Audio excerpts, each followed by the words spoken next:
ইতিমধ্যে আরো এক ধর্ষণের অভিযোগ নেজাটে নাবালিকাকে ধর্ষণ, দিনের পর দিন ধর্ষণের অভিযোগ নাবালিকার প্রতিবেশীর বিরুদ্ধে। কর্মসূত্রে ভিন জেলায় থাকেন নাবালিকার মা বাবা। ফাঁকা বাড়ির সুযোগ নিয়ে ধর্ষণের অভিযোগ, আটক করা হয়েছে অভিযুক্তকে। নেজাটে নাবালিকাকে ধর্ষণ, দিনের পর দিন ধর্ষণের অভিযোগ নাবালিকার প্রতিবেশীর বিরুদ্ধে। কর্মসূত্রে ভিন জেলায় থাকেন নাবালিকার মা বাবা। ফাঁকা বাড়ির সুযোগ নিয়ে ধর্ষণের অভিযোগ, আটক করা হয়েছে অভিযুক্তকে।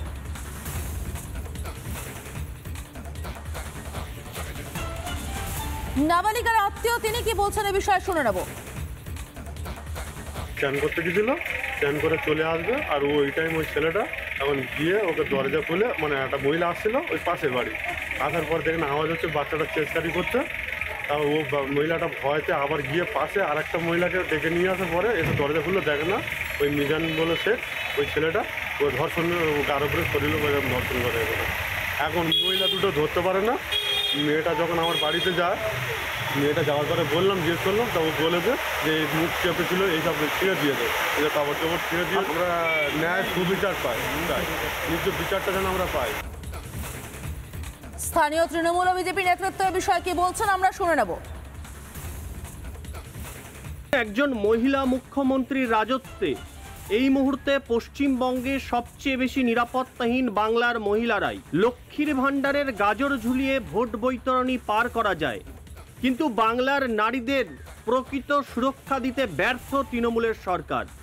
প্রতিদিন যে নারকীয় ঘটনার খবর সামনে আসছে, তার জন্য পদত্যাগ করা উচিত পুলিশ মন্ত্রী ও মুখ্যমন্ত্রী মমতা বন্দ্যোপাধ্যায়কে। গ্রাম জিউলিতলা পোস্ট আগারহাটি নেজাট থানার অন্তর্ভুক্ত অভিযুক্ত মিজান শেখ দীর্ঘদিন ধরে মেয়ের বান্ধবী 13 বছরের নাবালিকার সঙ্গে এক কুৎসিত নারকীয় কাজ করে যাচ্ছিলেন। ওই নাবালিকা বাচ্চাটির সঙ্গে যে নারকীয় ঘটনাটি ঘটিয়েছে তার তীব্র প্রতিবাদ জানাই আমি। ছেলেটি এবং ওর পরিবার কোনো রাজনৈতিক দল করে না, কিন্তু আইএসএফ সমর্থিত পরিবার। প্রশাসনের তরফ থেকে সম্পূর্ণ সহযোগিতা করছে এবং নাবালিকা পরিবারের পাশে আছে। আরো এক নাবালিকাকে ধর্ষণের অভিযোগ এবার সোনামুখীতে। পুকুর পাড়ে নিয়ে গিয়ে ধর্ষণের অভিযোগ, গ্রেফতার অভিযুক্ত টোটো চালক। আজ ধৃতকে বিষ্ণুপুর মহকুমা আদালতে পেশ করা হবে। কঠোরতম শাস্তির দাবি পরিবারের। সোনামুখীতে নাবালিকাকে ধর্ষণের অভিযোগ, পুকুর পাড়ে নিয়ে গিয়ে ধর্ষণের অভিযোগ। নানা ধরনের কন্টেন্ট দেখার জন্য লাইক করুন, শেয়ার করুন আমাদের ফেসবুক পেজ, সাবস্ক্রাইব করুন আমাদের ইউটিউব চ্যানেল।